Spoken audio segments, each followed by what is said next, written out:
Hello pattern lovers, you're welcome and welcome back. It's yet another exciting tutorial, and in today's video we'll be learning how to go about this beautiful dress with a symmetric neckline, kimono up, and the pencil skirt with a slit on the front skirt.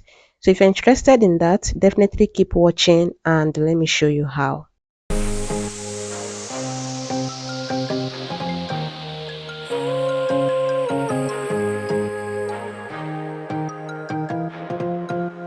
To start with, I'm going to mark a borderline here that will serve as a shoulder line, and have it in mind that you can use one pattern to draft for both front and back for the top part. Yeah.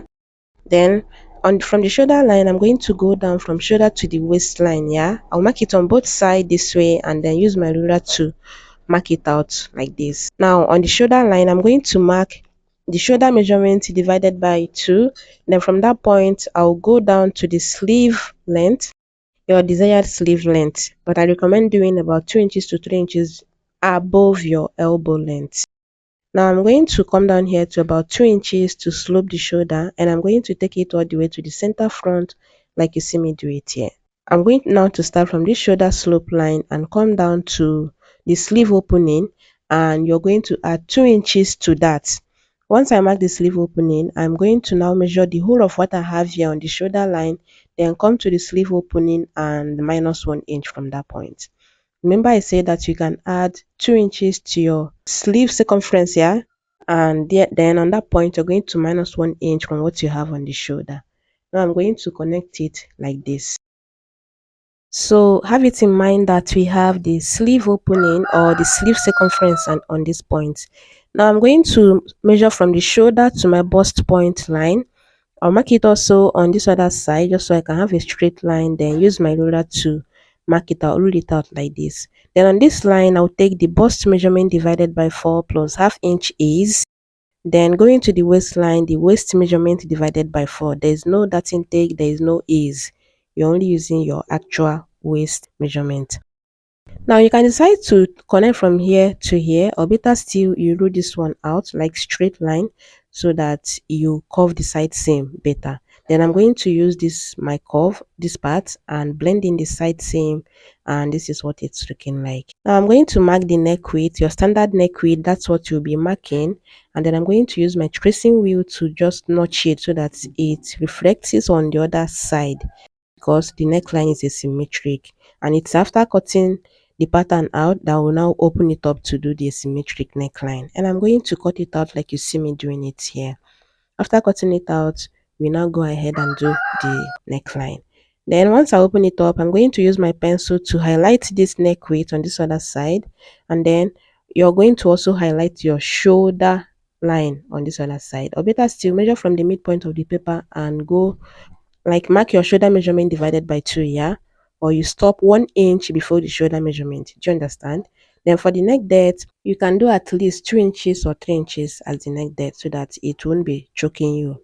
Then I'll place my curve like you see me place it, and then cover the neckline this way, and you can see the shape we have. That is the shape we are going for.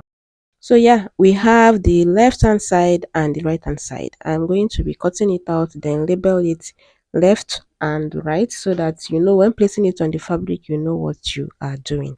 So this part is the left hand side and this part is the right hand side, and you're going to place your pattern exactly as you have it like this on your fabric and cut it out. You're placing it on the right side of your fashion fabric and cut it out so that the neckline will come out just as you have cut it out here. Or better still, fold your pattern paper, place it on your fashion fabric and cut it. Then for the back, you'll be adding your zipper allowance on the center back.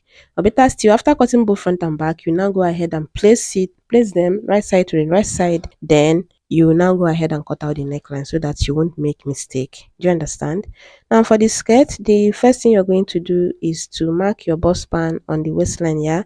Then go down to your dart length and then connect it. Then on both sides of the line, or you're going to mark your dart value and shape it like you see me do it here.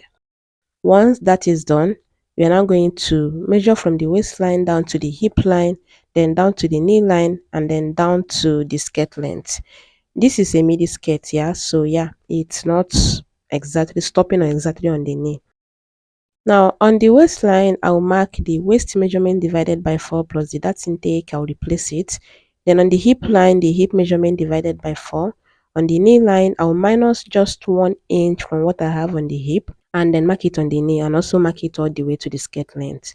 Now I'm going to be connecting the measurements, and here I'm trying to highlight this, yeah, the lines, the hip line, the knee line. Then I'll go ahead and connect the measurement as you see me do it here.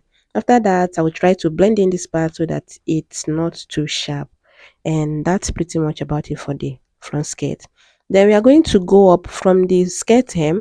You're going to go up to where you want your slit to start, and then you are going to open it up. Since you will be cutting this front skirt on fold, you will just cut it open on the center front to where you want your slit to stop, or from where to where you want it to start, and that's it. You cut out the front pattern.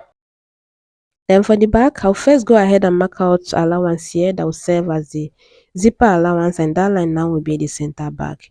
So from the waistline, I'll go down to the hip line, then down to the knee line, and then we already have the skirt length. I'll mark the same thing on this other side, the hip line, the knee line, and then we have the skirt length. I'll read them out this way.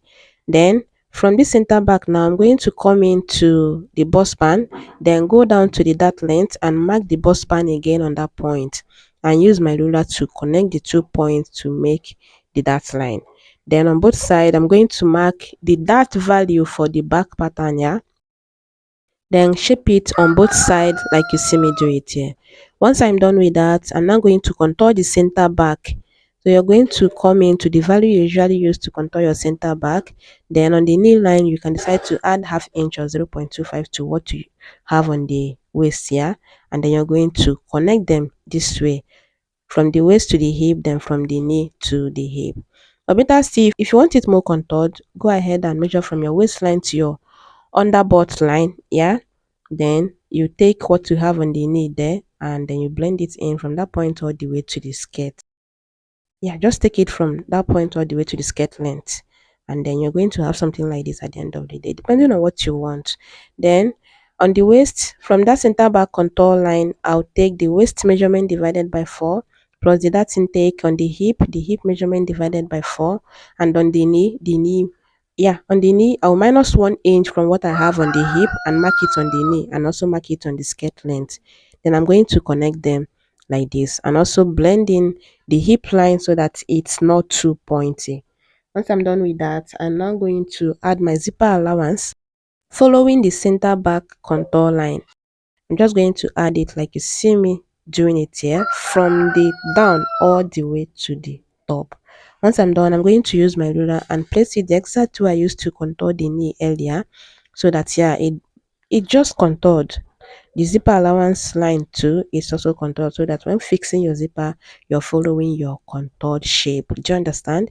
Then I'm going to be cutting the pattern out like you see me do it here. That's pretty much about it. So for this particular back pattern, skirt pattern, you're going to cut 2 of it. Then for the front skirt, you're cutting that on fold. Remember to open it up for your slits. And yeah, don't forget to also notch your dart.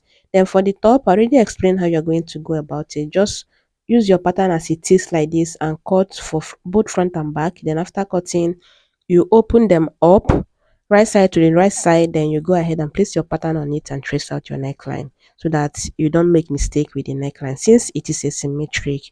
But yeah, that's pretty much about it for this particular tutorial. I hope you found it very helpful. If you did, let me know in the comments.